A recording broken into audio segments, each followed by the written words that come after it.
We moved to a new town when I was 9 years old. One of the first people that I met was a male in my community. He would make comments about how I looked and that I was beautiful, and he made me feel special. I remember that I went to his house. The next time that I talked to him, he pulled out a folder of pictures of kids and they didn't have any clothes on. He mentioned that this is how God made these children and that they're beautiful, and he thinks I'm more beautiful than these kids. He let me kind of hide myself under a sheet and take my clothes off. Towards the end, I told him if he wanted me to, I would take my underwear off. And he acted extremely happy, and so I did. He always said to me was, I could never tell anybody about this stuff because if I did, he would lose his wife, he would lose his job, and I didn't want to hurt him. One of the next times that I went to his house, he wanted to teach me what making love was. He started to touch me and take my clothes off, and I remember it hurting really bad. When it was done, he told me that I now belong to him.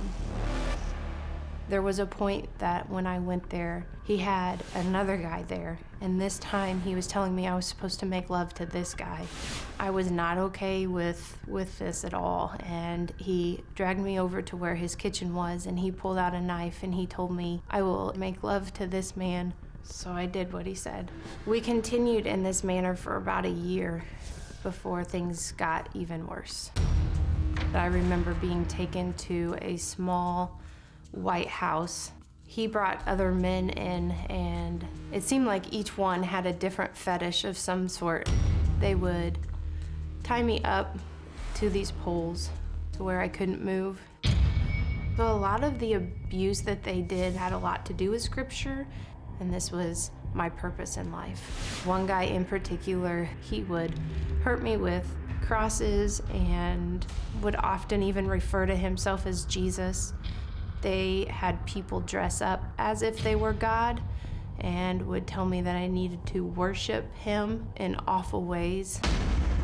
I visited this White House off and on for at least the next couple of years. When I graduated from 8th grade and went on to high school, I really felt like this chapter of my life was over, but then I found out later that it wasn't. In 2014, I came across a Facebook post of a friend of mine whose daughter had done a painting. In the bottom of the post, she wrote, "Thank you," to the same man that had groomed and abused me. In that moment, my whole world fell apart.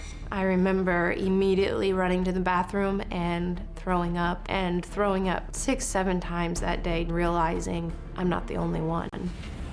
I needed to make some sort of a report. This was manipulation and a mastermind hurting a child. Another couple weeks later, a truck pulled up behind me and he motioned for me to pull over, and I did.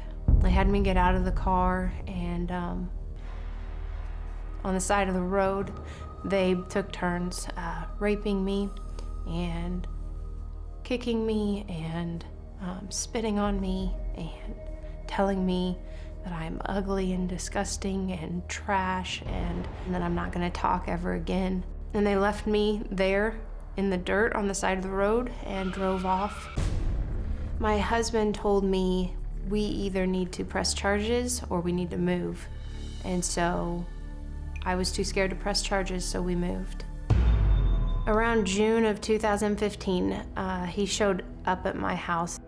He explained to me that there would be some men that would show up, and when I heard the revving of engines, then I was supposed to leave my house, and they would drive me to a hotel, and there would be people there. They expected me to pleasure them, and so that's exactly what happened.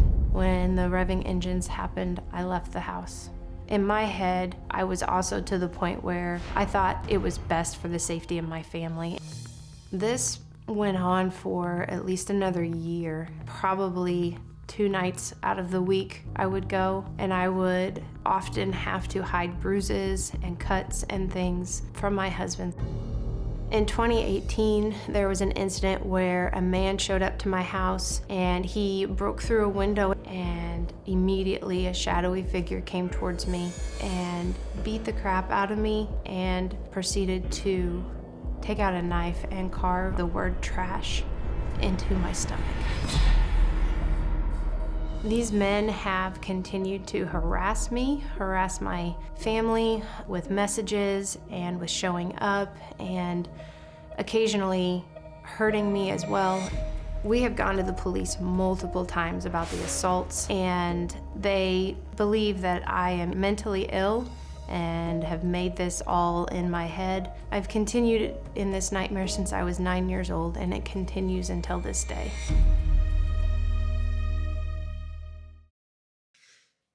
Well, Rachel, I'm glad to meet you, but very sorry for the circumstance. I wish we were talking about 1,000 other things Me as well. than this. You say that this community member said he would lose everything if you told anyone, and you cared about him, so you kept the secret. And that's a typical tool of these adults that victimize children, is they get them into their confidence. This is our secret, and it's either I'll hurt you, your family, or you'll hurt me. And so they put a big guilt burden on the child at the time, and that's what was done with you, correct? He was a master at it, you know. He did everything grooming wise. And as I have gotten older, that's you feel guilt because you fell for the tricks, but I've had to remind myself I was 9 years old and he was a master at what he did. I didn't have a chance.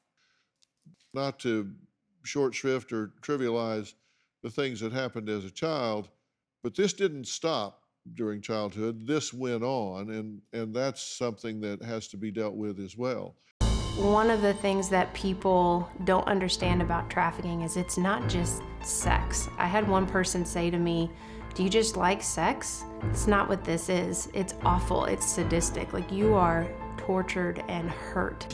And so there was absolutely no liking going to these places and doing these things, but I didn't feel like I had a choice. Fairly recently, I realized that my wife was leaving in the middle of the night to meet these men. It was a what the hell moment. I had never heard of sex trafficking. It wasn't even like a conceivable thought before my wife.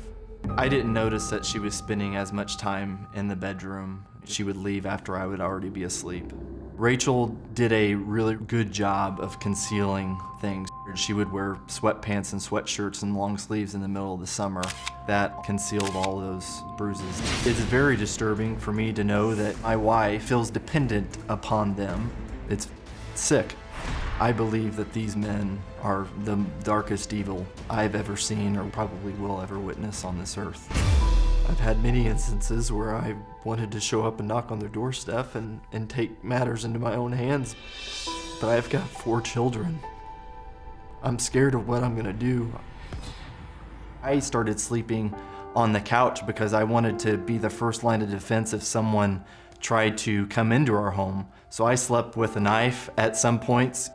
I haven't questioned whether it's real or not. I know who my wife is, and I've seen the text messages about what they were going to be doing, and I enjoyed your wife.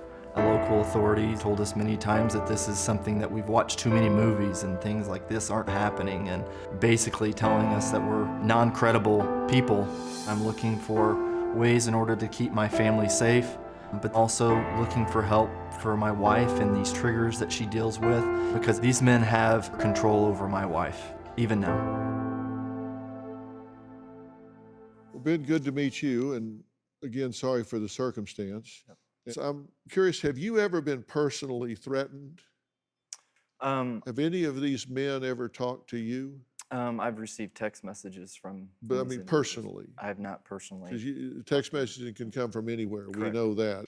But have you ever talked to any of these men and been threatened by any of them? Personally, I have not. Okay, and you say that you think that this started with a call that Rachel made to the Department of Child and Family Services to report this community member for grooming a young girl. That's and correct. that triggered retaliation and that sort of thing. Correct.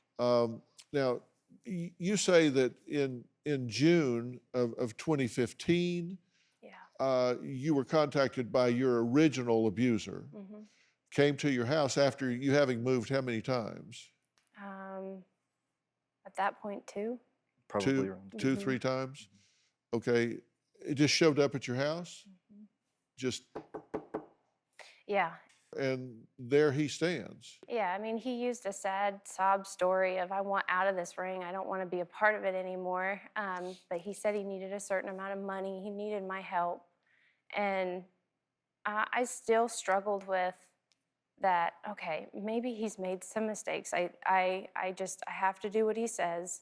And there was just, I mean, it was a conflict of a 9-year-old. There was a conflict of, I know who's out there, and I know what could happen to my family. And then there was just a feeling of, well, there's no choice. He tells her, okay, you're going to hear some engines revving out in front of the house. And when you hear those, that's your cue to come out. So you could hear the engines rev. I could hear it. And you didn't hear it. I didn't hear it. I'm pretty sound sleeper. If I go to sleep, I'm really asleep. But at some point, you realize, because she told you what was going on. Because at that point, wouldn't you sleep in front of the front door? Wouldn't you sleep with a shotgun? Wouldn't you do something? I mean, have police on speed dial do something to keep it from happening? So we went and we got a security system, and it was something to where we thought that just added another layer of security. What about the cameras? Did you see her leaving on the cameras? We went through the process of trying to protect my wife by setting up security cameras, and we started noticing whenever I would be at work and she would be at home, I would open up my cell phone and I would see a white truck in front of our house, and I would call Rachel and I would say, Rachel, what is that white truck doing out in front of our house? And she would look out and she says, there's no white truck in front of our house. Someone was changing the video and transposing another image in front of our house. And that was kind of a tipping point to where we kind of understood, you know, this isn't secure anymore. There's something going on with this. And what about the cameras? Did you see her leaving on the cameras? So our cameras were actually manipulated. So at that point, we knew something was off. And so instead of going from there, we hung up closed circuit cameras, something to where they weren't hackable. And even still, we found out later that these cameras were being fuzzed out from a light being shown in them, and then they all went blank. And we didn't have any. So you've never seen an image of her leaving the house? I have not. Not one time? That's Or correct. coming back? That's correct. You've never awakened to find her gone? I have not. I've been awake where she has been triggered and was walking down the hallway, and I yelled out at her. I said, Rachel. And, you know, obviously we were able to work through that, but never to where Okay. she was like halfway And out. did the you window. ever find her back in bed the next morning where it was obvious she had been gone? She muddy feet. Okay. Rachel says one of her abductors took a laser and burned out the infrared lenses of their 8 home security cameras, so she had to take matters into her own hands. She recorded a truck she says was acting suspiciously. What are you doing? Just stop. Just hang on me, right? What do you think you're videotaping here? What are you seeing? So it was not uncommon for this type of thing to happen all of the time. I noticed his headlights outside, and so I looked, and then when it started driving slow in front of our house originally is when I went ahead to video. And I mean, I don't ever know. I'm sure a part of me's paranoid as well, but I don't ever know what's them and what's not. Right. And so I turned my camera on. How many times do you think they've revved their engines and you've left the house and gone to a motel? It's gone in spurts for sure. During that 2015 time, I probably went twice a week. And then once he became aware of it, things like we really started trying to put up stops. And it seemed like anytime we would put up stops, they would come at us with a different thing. But I would say this summer,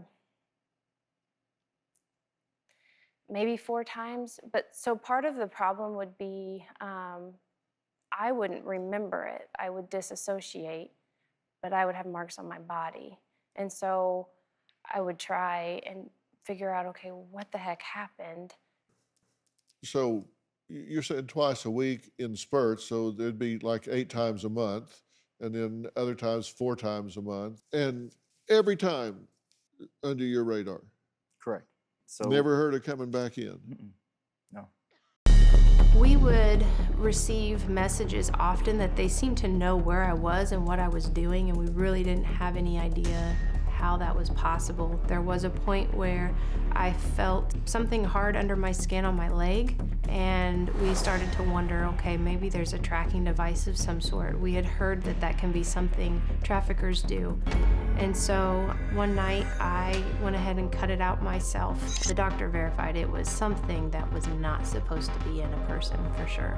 I have absolutely no memory of any of these being put in my body.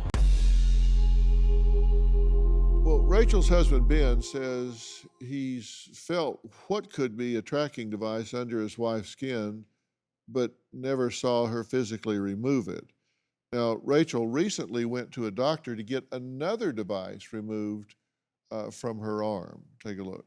On a recent afternoon, I had a medical colleague call me somewhat in a urgent manner to take care of a young girl who was involved in the sex trafficking industry. He felt like there was an implantable device in her forearm. On exam, there was a little scar on her left forearm, and then you could feel some fullness right underneath that scar as well. Do we know for sure something was implanted for sure, or no? No. She allowed us to excise that scar. That's it right there. It's encapsulated, which means your body just kind of walls it off with scar tissue. It was definitely not normal. There it is, right there. That is not tissue. That's definitely not normal. We went ahead and removed it. We checked the rest of that wound, and it was a lot smaller than the other device she had removed. That's it. Smaller than the other one. So that feels firm, but I don't see like a metallic fragment in there. Your understanding is that these are tracking devices. Yeah. You removed one of the devices yourself. That had to hurt. Not when you're completely numb at that point. Not necessarily like I numbed myself, but just numb. Yeah. Now, this is a picture of what you removed from your leg. And this is a metallic device. And how long is that? It's hard to tell from the picture. Is it It's like a grain of rice almost, maybe Yeah. a little bit smaller than that. Yeah. kind of small? And then we saw what the doctor took out. We spoke to a PI, and that's a pretty high-tech guy. And he says it's just not possible to track humans with some kind of GPS device that's implanted. There are all kinds of GPS tracking devices. The one on the left is an ankle bracelet, like you see with people that are put on, probation or whatever, and electronically. The one in the middle is for pets, and the one on the right is for elderly people or children or whatever. You can put some kind of bracelet or necklace on them where it'll ping, and you can find them if they tend to wander off. But you can see none of those could be implanted in any way that wouldn't be pretty obvious. When was the last time you believed that you were triggered and left the house to meet up with these men you were expected to service? This last summer, maybe July or August, I don't. Okay, so it hasn't been that long. No. And you've been to the police about this. What do they say? Originally, or when I first talked to police officers, they almost always are like, we're going to stop this. We're going to help you. And then within a day or two, either they don't call us back anymore, or they'll tell me, I'm sorry, we can't help you. They don't believe you. They don't believe me. No. They don't believe you. These are some of the police reports that have been filed. Front porch break-in, hand injured, security footage didn't show anything. 12/20/17, a community member says falsely accused by Rachel, RE controlling a sex ring. February 9th, 18, break-in, attack, hand cut, trash carved on flesh. Neighbors hear no struggle. Police say wound self-inflicted. So there's nothing in there where they say this family is under attack, this woman is being victimized. This situation has affected our level of intimacy totally. My wife is a beautiful woman, and being able to want to share that with her, you can't. Initially, I felt like I was re-traumatizing my wife anytime that we would be intimate together. At this point, I've left that decision up to her, and I'm ready whenever she is.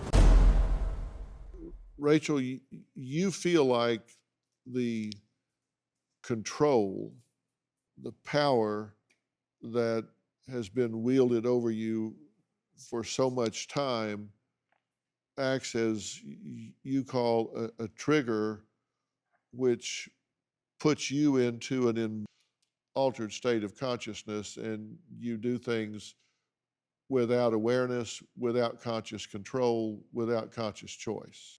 And that's kind of a vague fugue state for you. It's not something that's crystal clear. You're not aware of what's going on, and then you're back. Pretty much, yes. I mean, I don't know that I turn into a different person, but I definitely obey and do exactly as I'm told, just like I did when I was 9. So you're in what we call a fugue state. It's fuzzy, it's disconnected from your life. Okay. Is that accurate? I mean, yeah.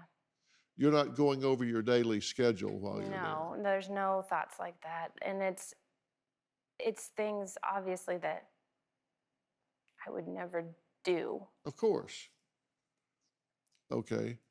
And there are 2 photos that were sent to the anonymous source of a blonde woman.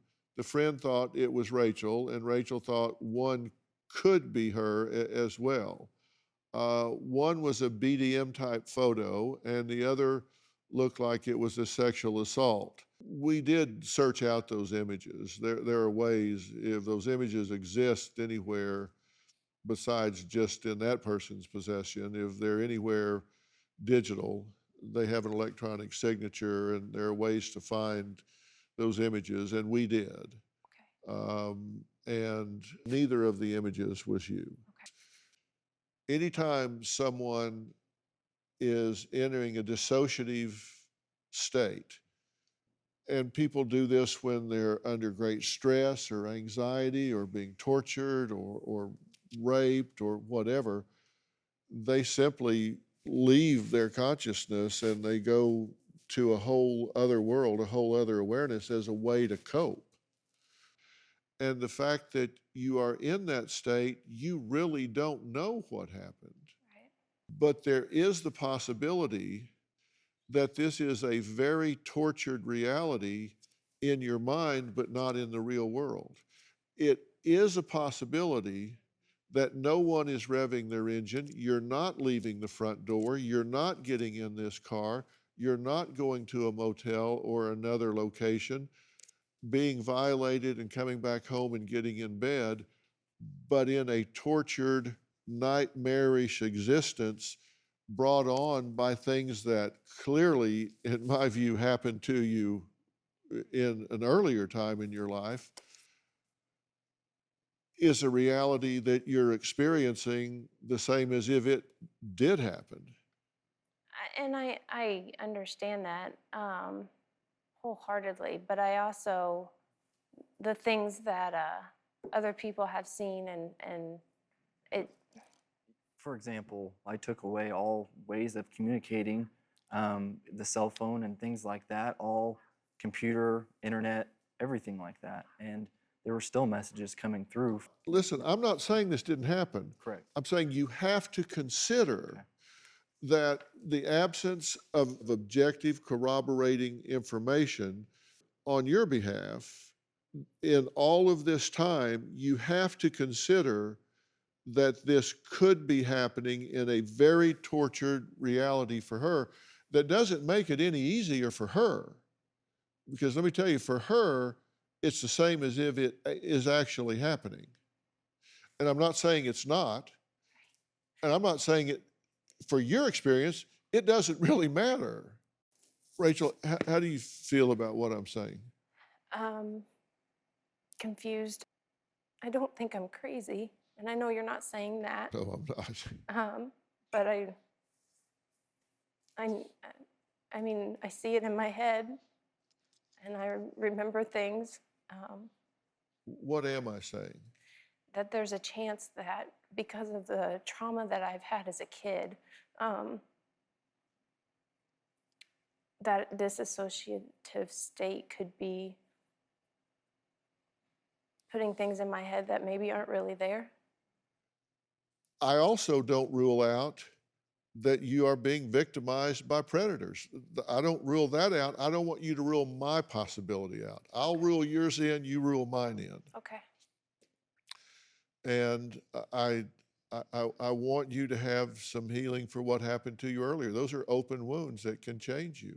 And because we're in a pandemic, I'm going to set up 10 sessions immediately for you with Doctor On Demand, which is our own company. So we'll get that set up for you. You can stay in the comfort of your own home on computer and talk to a board certified, licensed, PhD level therapist that specializes in survivors of exactly what you've been through to help you understand how to unravel that and give yourself some help and some hope. And I'll set that up for you immediately. Thank you. And what do you hear me saying, Ben? I understand the therapy and her getting into someone that can help her work through that. We can start uncarving and we can start getting closer to that real answer of what's going on currently. I fear for our safety in the meantime. Well, I do as well, but I can tell you this. I have a really big platform here and a really big spotlight. And if this is happening and I was one of those guys and I knew all of a sudden that the Dr. Phil platform had a big bright light over this, I would scatter like roaches if I was so because we're watching. Thank you.